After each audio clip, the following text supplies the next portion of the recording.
अच्छा शर्जील साहब, आप वज़ीर इत्तलात सिंध भी हैं, सूबे के कुछ वफाक के साथ, वफाकी हुकूमत के साथ वो तहफ़्फ़ुज़ात भी हैं, उस पर एक कमेटी जो बनाई गई है, वो क्या मामला है? किन चीज़ों पर आप लोगों का ज़्यादा फेडरल गवर्नमेंट से रिजर्वेशन है? देखिए जी, जब हुकूमत बनी थी तब पाकिस्तान पीपल्स पार्टी से कुछ कमिटमेंट फेडरल गवर्नमेंट की हुई थी, और कोई भी कमिटमेंट जाती नोयत नहीं थी किसी शख्स के लिए, वाहिद के लिए थी।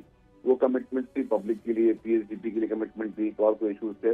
उसमें जो पीपल्स पार्टी की नाराजगियां हैं, तो डेफिनेटली पीपल्स पार्टी की कोशिश कर रही है कि जी अपनी नाराजगियां पहुंचाएं और जमहूरी दायरे में रख के हम अपनी कंप्लेंट भी पहुंचा लें, और उसके ऊपर कोई कमेटी बनी है जो बातचीत करेगी, वो भी अच्छी बात है, कोई बुरी बात नहीं है।